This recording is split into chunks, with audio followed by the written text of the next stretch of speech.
Hello everyone, I am Erika of beadwork.com and you are watching Coffee Time with Erika, my weekly BD broadcast. It feels super nice to be back after a month long away from the screen doing live videos, and I hope that you can hear me and you can see me. Please let me know in a comment. I would like to know if everything is all right. I don't see comments yet coming in, so I hope that it's okay. And now I see Facebook user friend and Georgie and Claire and Sherry and Lutka and Eleanor and Margarete and Marion and Yosin and Teresa, another Facebook user friend, and Katja and Joe and Faye. Good morning, Gunnar, Jessica, Natalie, Antoinette, Jill, Corinne. So good to be back with you, ladies. I see also Linda, Zuzka, Catherine, Cindy, and lots of Facebook user friends. Anne, Martina, Ellie, Marika, Sarah. If you haven't heard your name, then it means that I can't see your name. I see you as Facebook user. As usual, you can watch today's video live from the Beading School Facebook page and also from the Beading School Facebook club. And in case that you are watching from the club, then you might want to give extra permission to my broadcasting program to see your profile so I can greet you personally, or if you have a question, then it's easier to communicate. The club is a sheltered space on the internet. No one, including the broadcasting program that I'm using, can see what's happening there. It's like a safe place. So that's why you need to give the additional permission if you would like to. I also see Irina and Connie and Sharon and Liv and Nancy and Katarina and Jennifer and Angelica and Miriam.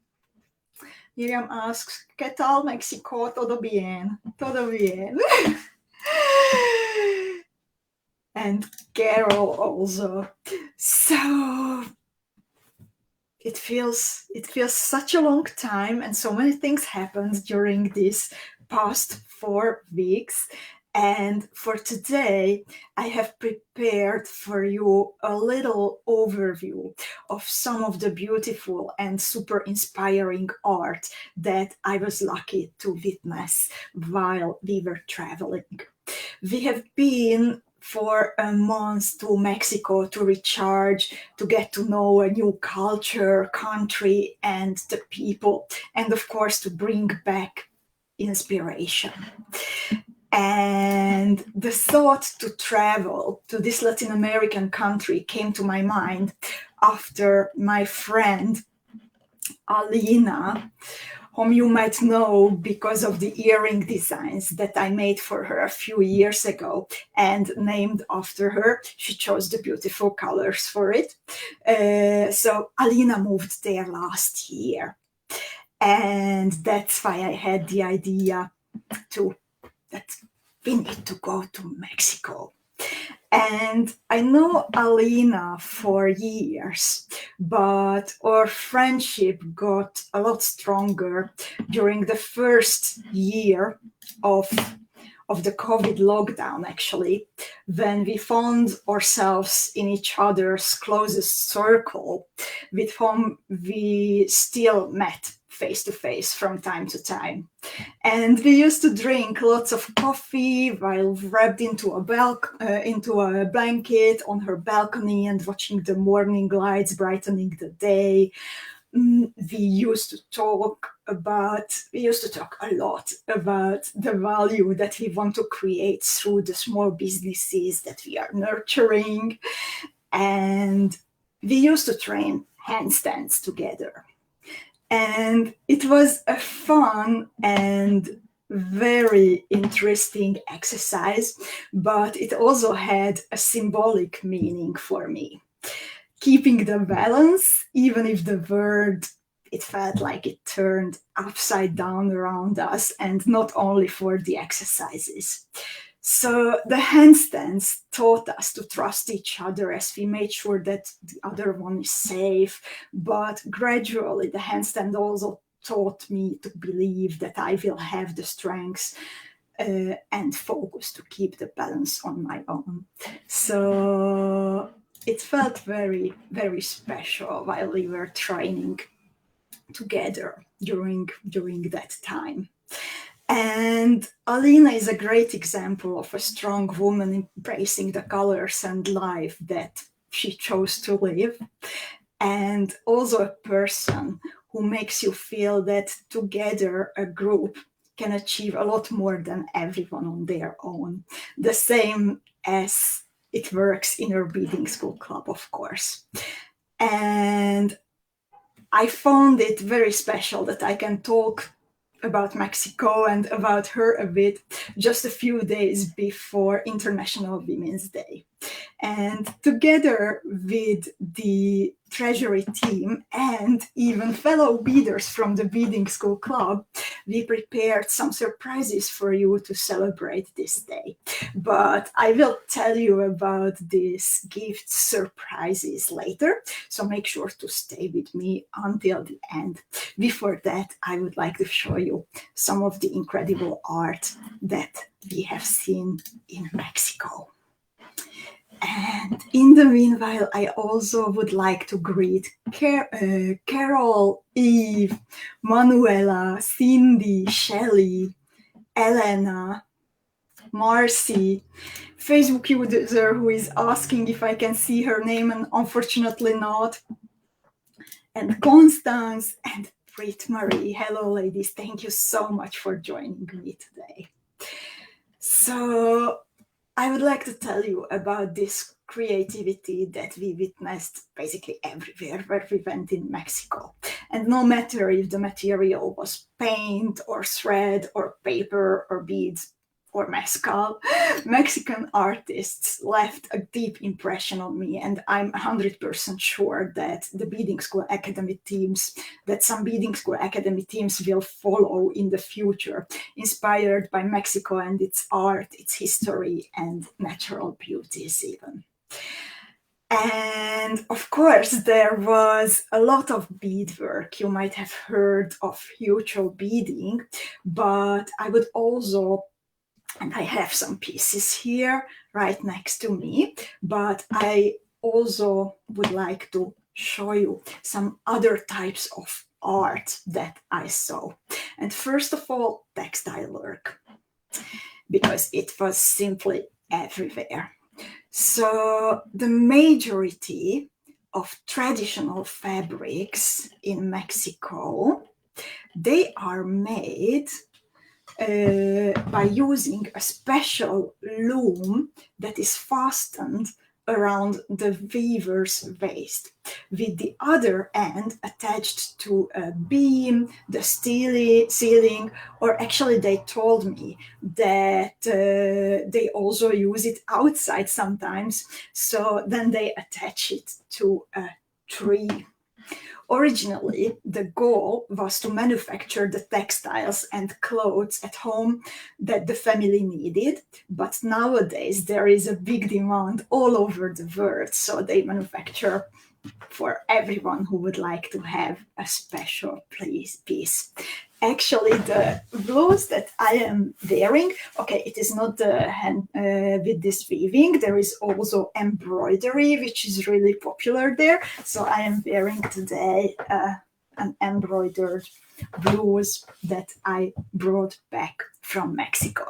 By the way, tell me, ladies, is there someone out there listening today who has been to Mexico in the past and maybe saw this type of weaving? It's like a very surprising way for me, coming from the part of Europe where I grew up, because I have never seen it before. However, a few years ago, maybe 10 years ago, together with Adam, we traveled to Myanmar, and there women also used this technique of weaving, fastening the loom around their waist, and it was then coming up again in Mexico. So it is used, this special technique, in different parts of the world. And we have a Facebook user out there who spent 18 years in a row traveling to Mexico.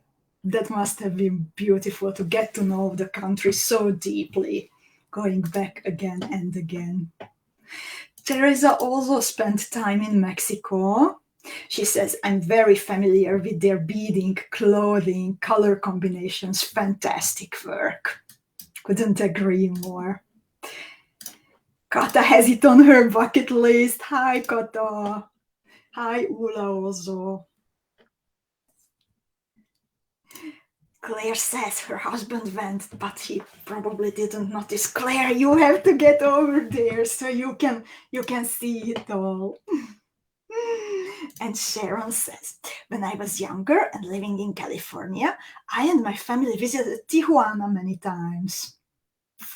That must have been also super nice. Tijuana is in the northern part, so it's very easy to access from the United States. Facebook user friend says that the colors are beautiful. Gunel also have been to Mexico, and Jill too. And hi, Orit. Good to see you. So back to the textile art that I saw there.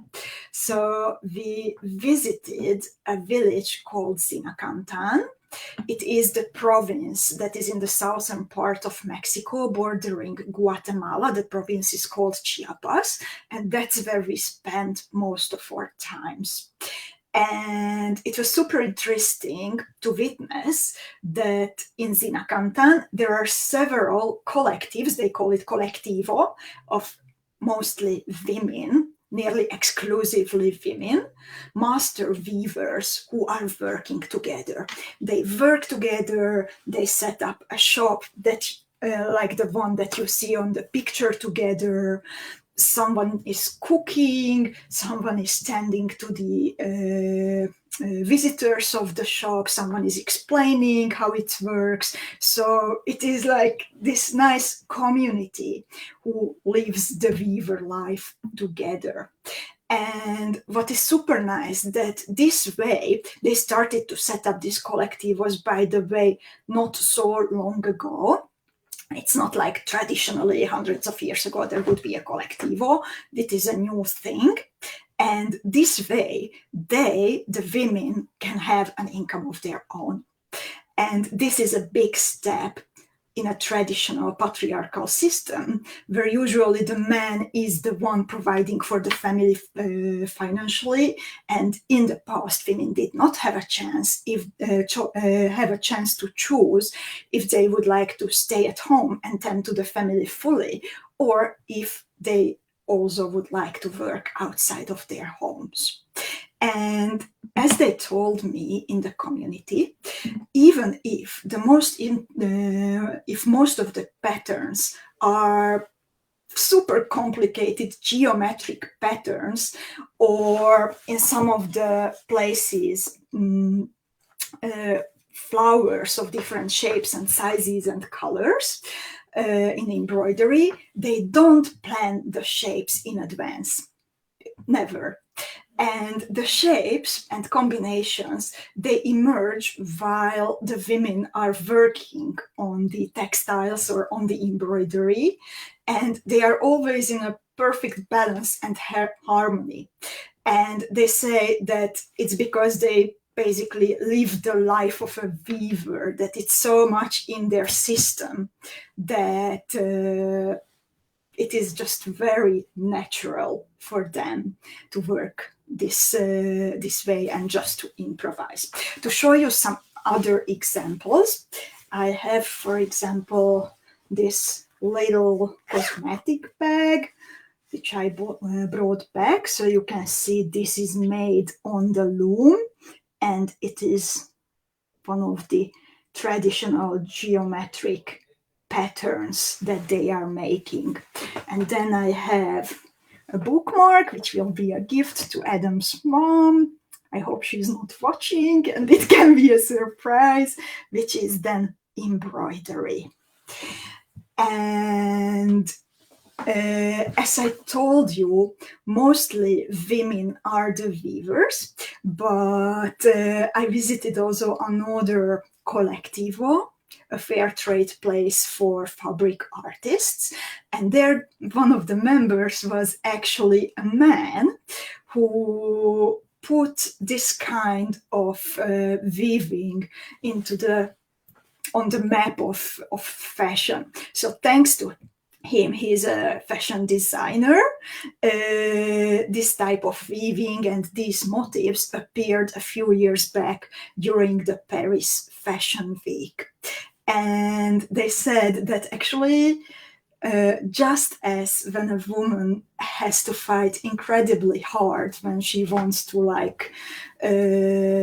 become part of a community which is traditionally only for men, then it was the same for him, that he had a hard time until he could become one of the weavers and textile artists.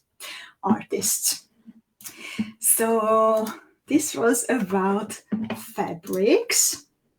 And Martina says, I visited different places in Mexico and I am also familiar with this type of weaving. So nice that you could see it, Martina. And hi, Deb, in the meanwhile, and also Martika. And Sharon says, the Mexican border and Tijuana is not far from San Diego. Did you crossed over the border to Mexico when you were there? I think Sharon is asking it from someone else. Unfortunately, I don't see that who is answering whom. To Ula. And hi, Ellie. So, another type of art. An interesting phenomenon. Oh, sorry. I have actually a picture of a traditional blouse also, which is actually a couple dozen years old, this blouse. And it is also geometric, made on the loom.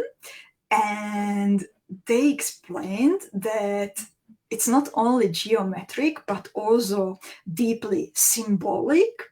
So there are stars, and if you know how to read the symbols, then you can read how the cosmology, how the worldview of that traditional community, that specific tribe is. And what's specific, that you can see some figures, human figures, at the bottom of the colorful part. And they said that according to their legends, human people, they got a punishment from the gods that they have to hold the whole weight of the universe on their shoulders. So also that's because they appear at the bottom in this type of beading. And Eve says, I just came from Mexico and saved the coin to make the traveler. Eve, that's wonderful. Enjoy it very much. And also, hi, Lisa. So, that was about textile. And then, let's see another kind of art. An interesting phenomenon that we saw was placing animal figures to homes, businesses, and even churches besides the statues of the saints in the Catholic Church, for example. And these animal figures, they can be made of wood, sometimes clay, sometimes even fabric, and they are called nahual. They are animal spirits who are protectors or companions. So in the Maya communities, the animal figures, the nahuas, are actually protecting also the saints. And and they can be real animals like a jaguar, but also imaginary ones consisting of body parts of different animals. And I brought back, there are some very traditional ones, like the ones that you see on the picture, which I took in a church, also in Zinakantan. But there are also modern variations of the nahuals, and that's actually one of the special characteristics of art in Mexico that I absolutely loved. That art is alive. That it's not only in museums, it's not only in exhibitions, but young artists, they are taking the traditions and they are making it their own. So, for example, the beaded necklace that I am wearing, it is also made by a young artist, and she took something from the old traditions and she made it into a modern looking necklace, combining the beadwork and then adding a woven clasp that she made on one of the looms. And the animals, they also have modern variations, of course, and I brought back two kinds. So I have here, this will be actually a gift to one of my godchildren, my sister's children. Each of them will have one, of course. And this one is a lion with embroidered flowers. The flowers are of the same type that I have on my blouse. And then, by the end of our journey, during a walk in the evening, we encountered a little shop that absolutely took our breath away. Also, Adam and me, we both got like, wow, like this is something amazing. And just a sec, I'm looking for the picture so I can show it to you. Just a moment, I made a mistake there, and I still need to upload it. Just a second.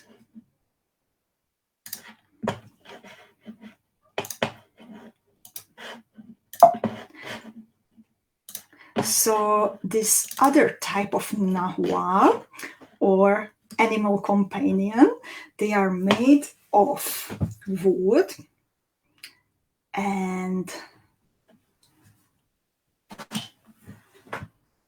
the artist that we have met, she was actually working together with her husband, and her husband was carving the cute animals from wood, and then she is painting them with all kinds of colorful paints with dots and flowers, and in such a harmony that even if this is something very traditional, when I looked at the figures, then it was also fresh and modern. And both of us chose a little animal companion. Adam has a little dragon, and I have a turquoise octopus. I actually love octopuses. So you can see even the bottoms of the tentacles are painted, but also inside, which must have been super hard to paint it. And the octopus has like a cute face, and then flowers on its cheeks and at the top of its head. So the octopus will be staying with me in my beading room. And actually the colors are so nice together that the turquoise, it's more turquoise in real life than on the screen as I see it. So the turquoise and the yellow and the orange, they just look amazing together with those brightening places of white. Hi Niti is asking if this is made of wood.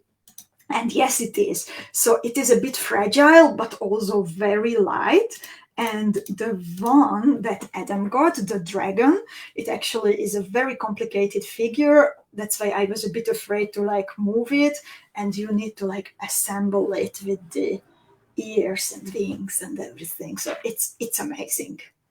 I told her that I wish her lots of success, and I really hope that lots of tourists and maybe even a shop who would buy her things will discover her, because she really deserves the attention. So these are the little animals, and I think it's time to talk about beads. What do you think? So, of course, we saw plenty and plenty of beads. The area where Alina, my friend, lives is actually the area where also the 𝐁𝐄𝐃𝐃 tribe that is well known for its beadwork lives. So there was plenty of it everywhere. And this is a 𝐁𝐄𝐃 lady on the local artisan market whom I met. And as I could see, she mainly had two types of beadwork. On one hand, she had lots of decorated items, for example, skulls, where beads were attached on the full surface of the item. I think with glue or with some kind of clay where she pushed in the beads. It was a bit hard to talk because my Spanish is super limited. It's funny because I'm mixing Dutch words into my Spanish unintentionally, and now when I'm trying to speak Dutch, then I'm starting to mix Spanish words because some reflexes are still from Mexico. So I got to say, for example, yesterday on the market, en kilo tomates, por favor. So funny situations. And on the other hand, for example, for the lady, but also in the future when we were traveling in Chiapas, Spanish is actually their second language. Their first language is one of the Maya languages. So it was not easy, but yeah, we could talk a little bit. And we have a Facebook user friend here who actually knows the technique, how they make the items. So she says, thank you so much for the information, that they use wax.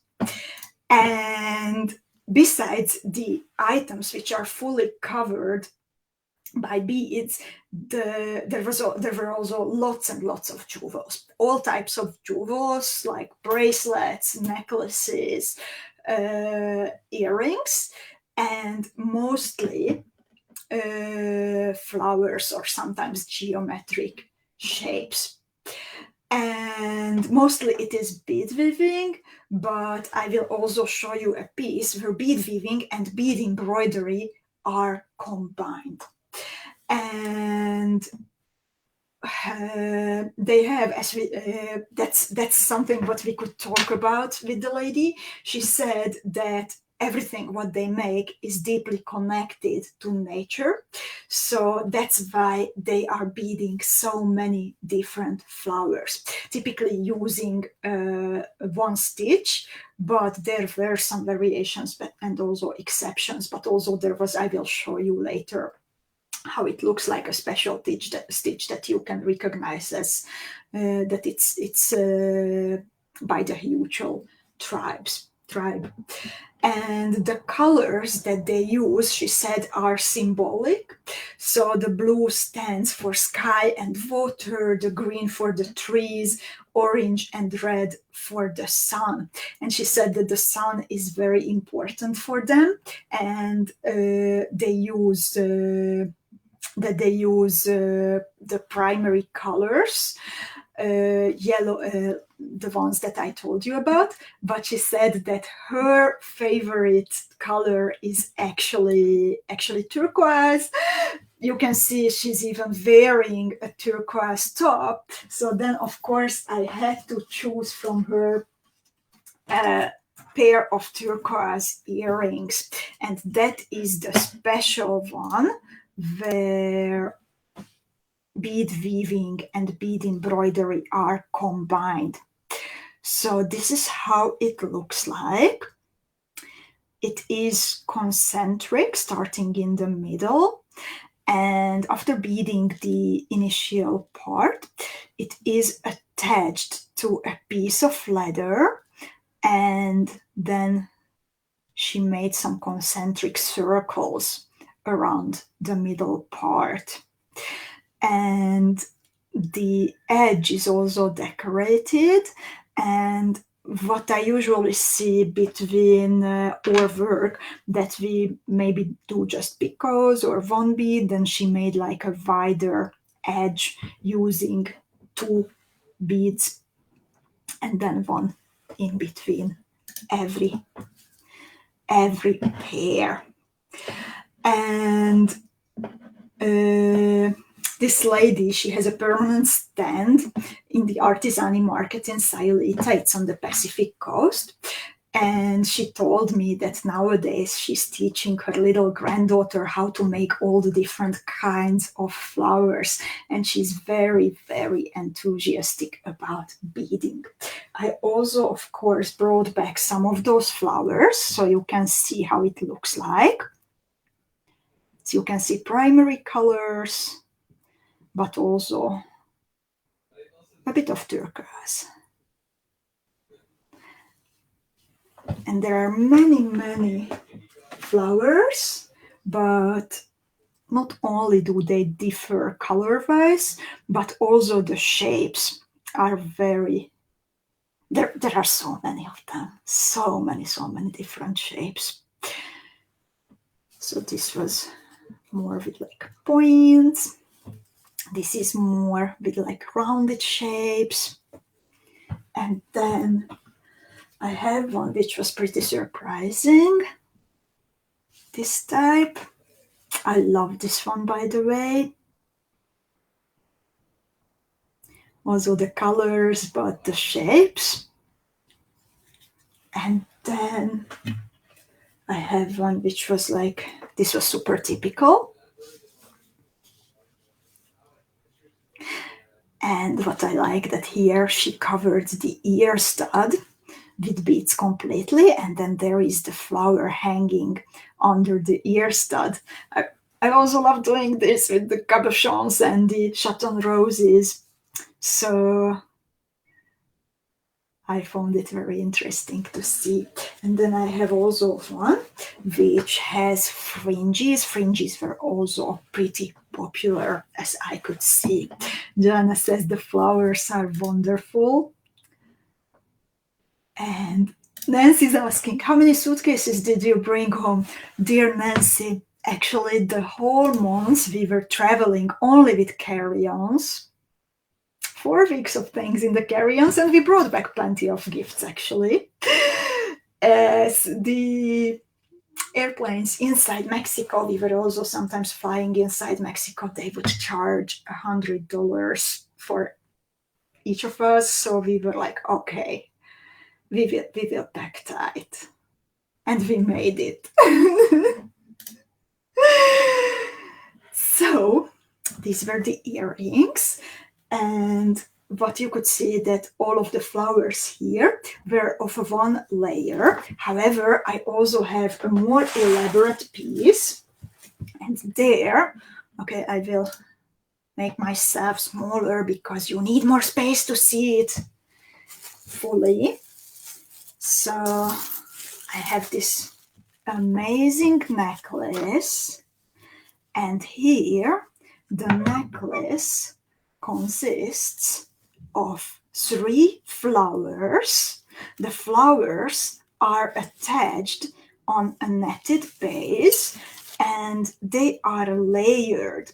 So there is the green layer of the base, and then 2 layers of petals, each of them. And then in between and below the flowers, we have all kinds of decorations hanging in between. So I think it reminds me of passion fruit flowers, passiflora flowers, but I don't know exactly what was the inspiration. The clasp is beaded also, and it's adjustable. So they don't use cabochons, by the way. They use lots of seed beads. And when I asked then another lady whom I met, she showed me she had a big bag full of preciosa seed beads. So it's Czech glass, and then there are some Chinese bigger rondel-shaped beads every here and there. There are also beaded beads included, and they have a core. As I try to touch them, that there are actually 2 or 3 rondels, I think 2 rondels inside, and then they are covered with the seed beads. And this other lady whom I am showing you, she was from a different tribe and from a different part of Mexico. But as I asked, mostly everything that is beaded is originating in the 𝐁𝐄𝐃 traditions. Even the beadwork that you can see hundreds of kilometers from the part where the 𝐁𝐄𝐃 tribe is living. So it's all, the inspiration is coming from the 𝐁𝐄𝐃 tribe. And later, actually, I found the shop. This was in the city of San Cristobal. And later, I found the shop where she probably bought the beads. And they also had lots of beautiful colored gemstones. And of course, I had to spend some time there, and I had to select some nice ones, which I brought back to you. And today I divided them into little bags, and some of the little bags, they will even include some surprises. It's about luck that which little bag will contain a surprise or not. I don't have a lot of these, but as you see, I traveled with only carry-on, but I would like to show you what I brought back for you. So just a moment. I have some beautiful colored gemstones. All the gemstones, they are natural, and then they are either colored or the color is enhanced. So I tried to select beads that for me represent the colors that I saw there, and a nice mixture and natural mixture of colors and shapes. So every little baggie will hold 2 of these yellow drops. They are faceted. They are about 2 centimeters tall, so they are pretty big actually. And then I love faceted gemstones. There will be 5 pieces of these okay, sorry, these are the smooth ones, but the other ones, the Bordeaux and the orange, they are faceted. They are más o menos, more or less 8 millimeter big. So there are these beautiful Bordeaux, and they are these beautiful orange ones, and then some purple to provide some accent. And of course, I couldn't leave there this avocado green beads, and these are about 6 millimeter big, and there will be 13 pieces in one bag. So from the little stash that I could pick up in the bead shop, I could prepare 9 little baggies containing the same beads, and I will slip some gifts inside. So 3 of the little baggies will also contain a coin from Mexico, a 10 peso coin, and I find that this would be perfect for bead embroidery and the traveler pendant. So if you would like to have a piece of Mexico right away for you, with you on your bead mat, then I would love to share this with you. And one of the little packages, one of the lucky beaders who would like to grab it will also hold one of the pairs of the 𝐁𝐄𝐃 earrings that I brought back. So it's a surprise that who will have the coins and the earring. And a beader is asking, where did she buy the beads? So the lady on the picture, she showed me that she has preciosa seed beads, and she told me that there is a shop in town, which I was lucky to find later. So I hope that you will enjoy working with this if you decide to go for it. And they were selected with much, much love for you. And as you know, it's also these were the pieces of art which I wanted to share with you. And as you know, it's also top-up week, as we call it, the time leading to the date when we start sending you the newest Beading School Academy theme boxes. So after 2 months of living the Dolce Vita life, next week on Tuesday, I will tell you more about the inspiration that we will work with during the upcoming 2 months.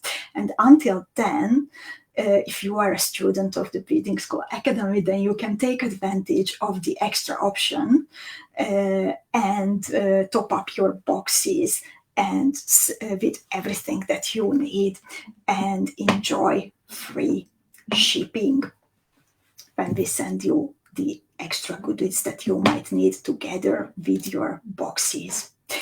And to say thank you for all the inspiration and creativity and compassion that you bring to the club.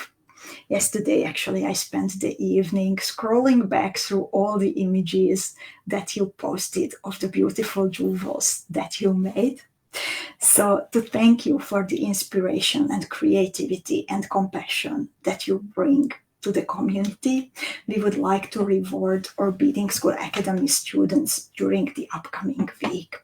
So if you need something else than your box, then until next week's Coffee Time with Erika, all of our fuchsia level students get to enjoy 15% of the price of everything, excluding special boxes or other special offers. Or turquoise students get to enjoy 10%, and or yellow students get to enjoy 7%. And we love comfy bead shopping, so you don't need a coupon code to enjoy this. Just make sure to log into your account, and the discount will be automatically valid until next week's Coffee Time with Erika. And I will also activate the Mexican memory baggies after I say goodbye to you. But I also mentioned that International Women's Day is around the corner.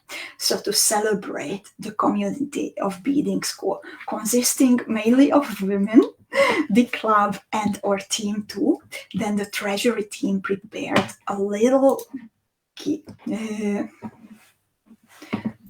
gift for everyone who decides to place an order between today's and next week's Coffee Time with Erika. So everyone, no matter how big the order, the only thing is that it needs to be an order that requires shipping, will get a pair of these cute forget-me-not ear studs with a shiny cubic zirconia in the middle. So we prepared one gift for every beader. It's not per order, but it is per beader, and you need to place between coffee time and between coffee time an order that requires shipping. And on top of this cute gift, two amazing ladies in the beading school community have also prepared gift tutorials for you that they would like to share with all the members of the beading school club. So Angelica and Irina, thank you from the bottom of my heart. You are amazing. This is the tutorial, the design that Angelica prepared for you. And then this is the tutorial that Irina prepared for you. And they will soon, in a matter of minutes, I think we scheduled them for 6 o'clock, and then 6 o'clock and 5 minutes, they will appear in the beading school club. So ladies, you are amazing. You are so talented, and thank you so much for your contribution to celebrate and to make this time even more special. And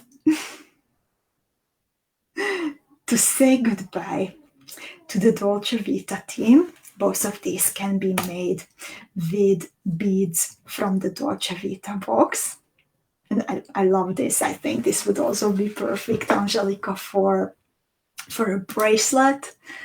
And Irina's pendant is simply amazing. I love it that it also comes with a veil that we can also use for other jewels.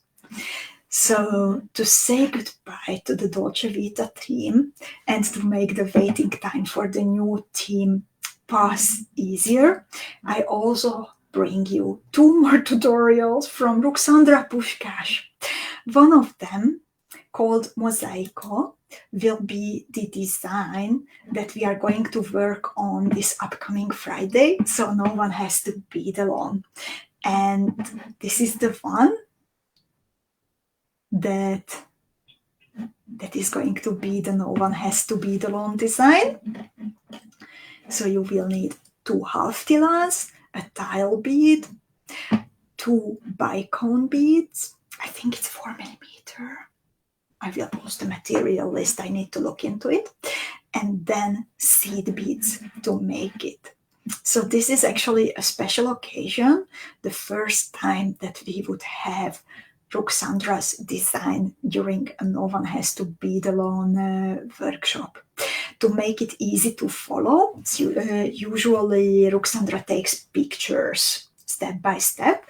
Veronka was so nice that she also drew the tutorial in the form that you are used to. So during No One Has to Bead Alone, you will be able to see the graphics as you are used to them. So this is the No One Has to Bead Alone design. And then there is also one more cutie designed by Ruxandra, and this is called Sylvia. And here the focal is a 6.8 millimeters rectangle cabochon, and then there are fire polished beads, and there are seed beads included in it. And this one is already activated in the bead shop in case that you would like to bead it. So, ladies, I would like to thank you for your company and attention today. It was super nice to spend time with you again, and I am already looking forward to Friday. I will head now to the bead shop to activate the Mexican memories in case that you would like to join in and bead with the colorful gemstone beads that I picked up for you. And the special discount to say thank you for our Beading School Academy students is already running. Thank you, ladies. Wishing you a wonderful rest of the day, lots of creative ideas, and see you again on Friday. Goodbye.